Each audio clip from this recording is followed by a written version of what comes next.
ಇಲ್ಲಿ sir Ugar sir sir ಈಗ ನಮ್ಮ ರೈತರು ಎಷ್ಟೇ ಕಷ್ಟಪಟ್ಟರು ಒಂದು ದಿನದ ನೆಮ್ಮದಿಯ ನಿದ್ದೆ ಕೂಡ ಅವ್ರಿಗೆ ಇಲ್ಲದ ಪರಿಸ್ಥಿತಿ ಆಗಿದೆ. ಅವ್ರ ಒಂದು ಹೊತ್ತು ಸುಖವಾದ ಊಟ ಸಿಗ್ತಾ ಇಲ್ಲ. ನಮ್ಮ ಕಾರ್ಮಿಕರು ಅವರ ಪರಿಸ್ಥಿತಿ ಅಂತೂ ದೇವರೇ ದಿಕ್ಕು ಅನ್ನೋ ಥರ ಆಗಿದೆ. ಇಂಥ ಸಂದರ್ಭದಲ್ಲಿ ನೀವು ಅದೇ ನಾನು ಕಂಟಿನ್ಯೂ ಮಾಡ್ತೀನಿ ಸರ್, ಕಂಪ್ಲೀಟ್ ಮಾಡ್ತೀನಿ ಸರ್.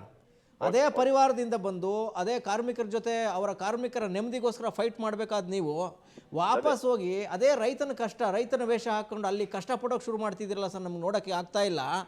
ನಾನು ಹೇಳ್ತಾ ಇದ್ದೀನಿ, ಅಟ್ಲೀಸ್ಟ್ ನೀವು ವಾಪಸ್ ಬೆಂಗಳೂರಿಗೆ MLA ಆಗಿನಾರು ಬರಬೇಕು, ಇಲ್ಲ ಆಕ್ಟಿವಿಸ್ಟ್ ಆಗಿ ವಾಪಸ್ ಬಂದು ಇಲ್ಲಿ ಕೆಲಸ ಮಾಡಬೇಕು. ಈ ಪಾಲಿಸಿ ಚೇಂಜ್ ಮಾಡೋ ಕೆಲಸ ನೀವು ಮಾಡಬೇಕು. ಅದು ಬಿಟ್ಟು ನೀವು ರೈತನ ಶಿಕ್ಷಣ ನೀವೇ ಅನುಭವಿಸ್ತಾ ಇದ್ದೀರಾ, ನಮ್ಗೆ ಯಾಕೋ ಇಷ್ಟ ಆಗ್ತಾ ಇಲ್ಲ.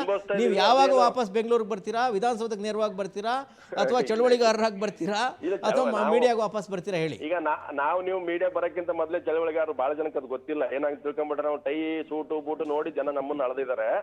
ನಾವು ಮೀಡಿಯಾಗೆ ಬರ್ಬೇಕಾದ್ರೂ ಮೊದಲೇ ವಿದ್ಯಾರ್ಥಿ ಚಳವಳಿಲಿ ಇದ್ದವ್ರು, ನೀವು ವಿದ್ಯಾರ್ಥಿ ಚಳವಳಿಲಿ ಇದ್ದವರು. ನಮ್ಮ ಹೋರಾಟ ನಿರಂತರ ನಾವು ಬದುಕಿ ನಮ್ಮ ಉಸಿರವರೆಗೂ ಹೋರಾಟ ಮಾಡ್ತೀವಿ ಜನರ ಪರವಾಗಿ. ಆದ್ರೆ ಒಂದು ಏನಂದ್ರೆ, ಈಗ ಪ್ರಶ್ನೆ ಇರ್ತಕ್ಕಂಥದ್ದು, ಈಗ ನಾವು ಲಾ ಮೇಕರ್ ಆಗೋದು ಅಥವಾ ಆಕ್ಟಿವಿಸ್ಟ್ ಆಗೋದು ಅದು ಪ್ರಶ್ನೆ ಅದಲ್ಲ. ಇಡೀ ರಾಜ್ಯದಲ್ಲಿ ಇವತ್ತು ರೈತ ಸಮುದಾಯ ಕಷ್ಟಪಡ್ತಕ್ಕಂಥ ಬೆವರು ಸುರಿಸ್ತಕ್ಕಂಥ ಸಮುದಾಯದ ಪರವಾಗಿ ಒಂದು ಗಟ್ಟಿಯಾದಂತ ಒಂದು ವಾಯ್ಸ್ ಸರ್ಕಾರದ ಮಟ್ಟದಲ್ಲಿ ಇಲ್ಲ ಅಂದ್ರೆ, ಸಿದ್ದರಾಮಯ್ಯನವರು ಬಹಳ ಮಾತಾಡ್ತಾರೆ. ಸಿದ್ದರಾಮಯ್ಯನವರು ಯಾಕೆ ಅವ್ರ ಮಗನಿಗೆ ಮಂತ್ರಿ ಸ್ಥಾನ ಕೊಡಬೇಕಾದಂತ ಆಸಕ್ತಿ ಇವತ್ತು ರೈತ ಸಮುದಾಯದ ಬಗ್ಗೆ ಮಾತಾಡ್ಬೇಕಾಗಿತ್ತು ಸಿದ್ದರಾಮಯ್ಯನವರು. ನನ್ನ ಸರ್ಕಾರ ಇದು ಹೌದು, ಚೀಫ್ ಮಿನಿಸ್ಟರ್ ಇರ್ಬೋದು, ನನ್ನ ಸರ್ಕಾರ ಏನ್ರಿ ಇವತ್ತು ಮುಂಗಾರು ಬರ್ತಾ ಇದೆ.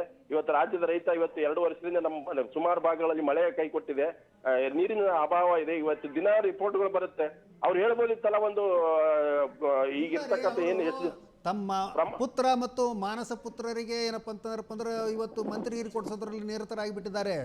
ಇದೆಲ್ಲ ಕಾಣಲ್ಲ. ನೀವು ಹೇಳೋದೇನಪ್ಪ ಅದರ ಸಲುವಾಗಿ ನಾಗರಾಜ್ ಅವ್ರು ಏನ್ ಹೇಳ್ತಾ ಇದ್ದಾರೆ, ನೋಡ್ತಾ ಇದ್ದೀನಿ, ನೀವು ಬನ್ನಿ ಅಂತ ಹೇಳ್ತಾ ಇದ್ದಾರೆ, ಫೀಲ್ಡಿಗೆ ಬನ್ನಿ. ಒಂದು ವಾರದಿಂದ ನೋಡ್ತಾ ಇದ್ದೀನಿ, ತಾವು ರೈತರ ಜೊತೆ ಚಳವಳಿ ಮಾಡ್ತಾ ಇದ್ದೀರಿ.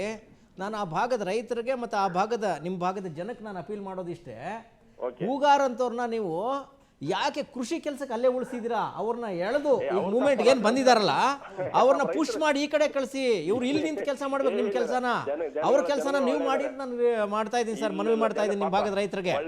ಒಳ್ಳೆ ಜನ ಇದಾರೆ, ಎಲ್ಲ ಹೃದಯವಂತರಿದ್ದಾರೆ. ಯಾರು ಪಾಪ ರೈತರ ತಪ್ಪಲ್ಲ, ನನ್ನ ವೈಯಕ್ತಿಕ ನಿರ್ಧಾರ ಅದು. ಪಾಪ ಅವ್ರಿಗೆ ನಾವು ಬ್ಲೇಮ್ ಮಾಡೋದು ಆಗ್ತಾ ಇಲ್ಲ. ನಾನು ವೈಯಕ್ತಿಕವಾಗಿ ಬಂದೆ. ನಾವೇನು ಸುಮ್ಮನೆ ಕೂತಿಲ್ಲ ನಾಗರಾಜ್ ಅವರೇ. ನಾನು ಇಲ್ಲಿ ಈ ಭಾಗದಲ್ಲಿ ವೃದ್ಧರ ಮೇಲ್ದಂಡೆ ಹೋರಾಟ ಇರ್ಬೋದು, ಕೆರೆ ತುಂಬಿಸುವಂತದ್ದು, ನನಗೆ ಬಹಳ ಜನ ವೇಸ್ಟ್ ಆಗಿದ್ದಾರೆ ಅಂತ ತಿಳ್ಕೊಂಡಾಗ ಯಾವ ಕಾರಣಕ್ಕೂ ವೇಸ್ಟ್ ಆಗಿಲ್ಲ. ನಾನು ಪ್ರಾಣ ಹೋದ್ರು ಕೂಡ ಅದು ಲಕ್ಷಾಂತರ ಜನಕ್ಕೆ ಅನುಕೂಲ ಆಗುವಂತ ಒಂದು ನೀರಾವರಿ ಯೋಜನೆಗೆ ಹೋರಾಟ ಮಾಡಿದ್ರೆ ನೀರು ಕೂಡ ಬಂದಿದೆ. ಎಲ್ಲಾ ಹೋರಾಟಗಾರರು, ರೈತ ಮುಖಂಡರುಗಳು, ರೈತ ಸಂಘಟನೆಗಳು, ಈ ಜಿಲ್ಲೆಯ ಜನರ ಶ್ರಮದಿಂದಾಗಿ ಇವತ್ತು ನೀರು ಬಂತು. ಆದ್ರೆ ಎಲ್ಲಾ ಪ್ರದೇಶಕ್ಕೆ ನೀರು ಹೋಗ್ಬೇಕು, ಅದು ಒಂದು ಭಾಗ ನೀರಾವರಿ ವಿಚಾರ. ಆದ್ರೆ ಕೃಷಿದಿದೆಯಲ್ಲ, ಈ ಮುಂಗಾರು ಅನ್ನುವಂಥದ್ದು ಒಂದೇ ತಿಂಗಳಲ್ಲಿ ಆಗುವಂಥದ್ದು, ಆದ್ರೂ ಪೂರಕವಾಗಿ ಸಿದ್ಧತೆಗೆ ಯಾಕೆ ಮಾಡ್ಕೊಂಡಿಲ್ಲ ಈ ಸರ್ಕಾರ? ಸರ್, ಆ ಭಾಗದ ಜನರಲ್ಲಿ ನಾನು ಮತ್ತೆ ಕೇಳ್ತಾ ಇದ್ದೀನಿ, ಲಕ್ಷ್ಮಣ್ ಹೂಗಾರ್ ಅವ್ರಿಗೆ ಅವ್ರು ಮಾಡಿದ ಕೆಲಸಕ್ಕೆ ಕೂಲಿ ಕೊಡಿ, ಅವ್ರನ್ನ ಪ್ರಮೋಟ್ ಮಾಡಿ. ಇಲ್ಲಿ ಬಂದು ಅವ್ರ ಕೆಲಸ ಇಲ್ಲಿ ಜಾಸ್ತಿ ಇದೆ. ನೀವ್ ಯಾಕೋ ನನ್ ಮತ್ತೆ ಯಾಕೋ ನೀವ್ ಯಾಕೋ ಮತ್ತೆ ಬೆಂಗಳೂರು ಸ್ಟುಡಿಯೋಗೆ ಇಡಕ್ಕೆ ನೋಡ್ತಾರೆ. ಸರ್ ಎಲ್ಲಿ ಹುಡ್ಕೋಣ ಹೇಳಿ ಸರ್? ಈಗ ಚಿಲ್ಲರೆ ಕಾಸು 2 ರೂಪಾಯಿ ಸಿಕ್ತು ಅಂದ್ರೆ ಜಗತ್ತೇ ಬೇಡ ಅಂತ ಎಲ್ಲಾ ಮರ್ತು ಕೂತ್ಬಿಡ್ತಾರೆ ಜನ. ಅಂತದ್ರಲ್ಲಿ ನೀವೆಲ್ಲಾ ಬಿಟ್ಟು ವಾಪಸ್ ಹೋಗಿದ್ದೀವಿ. ಈ ತರ ಕ್ಯಾರೆಕ್ಟರ್ ಸಿಗೋದೇ ಕಡಿಮೆ ಅಲ್ವಾ ಸರ್? ನಿಮ್ಮನ್ನ ಅಪ್ರಿಶಿಯೇಟ್ ಮಾಡ್ಬೇಕು, ಬೇರೆ ಯಾರು ನೋಡಲಿ ನಾವು. ಬಹಳಷ್ಟು ಜನ ಇದಾರೆ ಸರ್. ನಾವೇನಂದ್ರೆ ನಾವು ಜನಪ್ರಿಯ ಟಿವಿಯಲ್ಲಿ ಇರೋದ್ರಿಂದ ಜನ ಗುರುತಿಸ್ತಾರೆ. ಅಷ್ಟು ಬಿಟ್ರೆ ನಮ್ಗಿಂತ ಪ್ರಾಮಾಣಿಕವಾಗಿ ಕಷ್ಟಪಟ್ಟು ಜನಗಳ ಮಧ್ಯೆ ಹೋರಾಟ ಮಾಡ್ಕೊಂಡು ಜೀವನ ಮಾಡ್ಕೊಂಡು ಎಲೆಮರೆಕಾಯಿಗಿದ್ದಾರೆ. ನಾವೇನಂದ್ರೆ ಟಿವಿಯಲ್ಲಿ ಅವ್ರಿಗೆ ಮನ್ನಣೆ ಕೊಡೋ ಅವ್ರಿಗಿಂತ ಏನು ದೊಡ್ಡ ಅಲ್ಲ, ಅವ್ರಿಗಿಂತ ಬಹಳ ಕೆಳಗಿದ್ದೀನಿ ನಾನು ಸರ್. ಇರ್ಲಿ, ಆ ತರ ಜನ ಹುಡುಕಿ ಪುಷ್ ಮಾಡುವಂತ ಕೆಲಸನ ಜನ ಮಾಡ್ಲಿ. ಅದೇ ರಿಯಲ್ ಎಸ್ಟೇಟ್ ದಂಧೆಕೋರರಿಗೆ, ಏನು 3ನೇ ದರ್ಜೆ ಪವರ್ ಬ್ರೋಕರ್ಗಳಿಗೆ ಅವರನ್ನ MLAಗಳು ಮಾಡಿ, ಅವರನ್ನ ಮಿನಿಸ್ಟರ್ ಮಾಡಿ, ಪುಂಡ್ರನ್ನ ಅಧಿಕಾರದಲ್ಲಿ ಕೂರಿಸಿ, ಗೊಬ್ಬರದ ಸಮಸ್ಯೆ ಆಗದೆ ಇನ್ನೇನಾಗುತ್ತೆ ಸರ್? ನೀರಾವರಿ ಸಮಸ್ಯೆ ಬರದೆ ಇನ್ನೇನ್ ಬರುತ್ತೆ ಸರ್? ನಿಮ್ಮ ಪ್ರತಿಯೊಂದು ವರ್ಡ್ಗಳಿಗೂ ನಾನು ಒಪ್ತೀನಿ. ಯಾಕಂದ್ರೆ ಇದು ಪಾರ್ಲಿಮೆಂಟರಿ ಡೆಮಾಕ್ರಸಿಯಲ್ಲಿ ಇಂಥ ಸದಾಶಯಗಳಿಗೆ ಜನ ಬೆಂಬಲ ಸಿಗಬೇಕು ಒಂದು. ಆಮೇಲೆ ಸಾಮಾಜಿಕವಾಗಿ ಮತ್ತೆ ನೈತಿಕವಾಗಿ ಕೂಡ ಜನ ಅದಕ್ಕೆ ಸಿದ್ಧತೆ ಮಾಡ್ಕೋಬೇಕು. ಅದಕ್ಕೆ ಅದರದೇ ಆದಂತ ಒಂದು ದೊಡ್ಡ ಚಳವಳಿನೇ ಆಗ್ಬೇಕು. ಇದು ಒಬ್ಬರು ಇಬ್ರು ಮಾಡುವಂತದ್ದಲ್ಲ. ಯಾಕಂದ್ರೆ ಕರ್ನಾಟಕ ಹೇಳಿಕೆಡಿ ಇದು ಒಂದು ರೈತ ಚಳವಳಿಯ ಒಂದು ಕೇಂದ್ರ ಬಿಂದು. ಆಮೇಲೆ ಪರ್ಯಾಯ ರಾಜಕಾರಣದ ಒಂದು ತವರೂರು ಇದು ಕರ್ನಾಟಕ. ಇಡೀ ದೇಶಕ್ಕೆ ಪರ್ಯಾಯ ರಾಜಕಾರಣ ಕೊಟ್ಟಂತ ಜನತಾರಂಗ ಏನಿದೆ, ಕಾಂಗ್ರೆಸ್ ಮತ್ತು ಬಿಜೆಪಿ ವಿರುದ್ಧದ ಪರ್ಯಾಯ ಜನತಾರಂಗ ಹುಟ್ಟಿಗೆ ಒಂದು ನೆಲೆ ಕರ್ನಾಟಕದಿಂದನೇ ಶುರು ಆಗಿರ್ತಕ್ಕಂಥದ್ದು.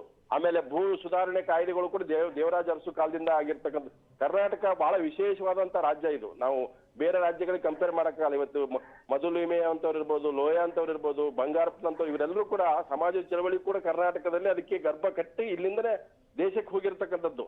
ಇವೆಲ್ಲವೂ ಇದಾವೆ. ಆದ್ರೆ ನಿಮ್ಮ ಆಶಯ ಮತ್ತು ನಿಮ್ಮ ಕನಸು ಏನಿದಾವೆ ಅದು ಮುಂದಿನ ದಿನಗಳಲ್ಲಿ ಇದಕ್ಕೊಂದು ಹೊಸ ಪೀಳಿಗೆ ರೆಡಿ ಆಗ್ಬೇಕು, ಹೊಸ ನಾವು ಜನರೇಷನ್. ನಿಮ್ಮೊಬ್ಬರನ್ನೇ ಕರಿತಾ ಇರೋದಲ್ಲ ಸರ್, ನೀವು ಹೇಳಿದ ಹಾಗೆ there are plenty of people, ಪ್ರಾಮಾಣಿಕ ಕೆಲಸ ಮಾಡೋರು, ಕಂಡೋರ್ ಕಾಸು ಕಕ್ಕಸು ಅಂತ ಡಾಕ್ಟರ್ ರಾಜ್ಕುಮಾರ್ ಹೇಳ್ತಾ ಇದ್ರಲ್ಲ, ಅದನ್ನ ಧ್ಯೇಯವಾಗಿ ಬದುಕೋರು ನೂರಾರು ಜನ ಇದ್ದಾರೆ, ಸಾವಿರಾರು ಜನ ಇದ್ದಾರೆ.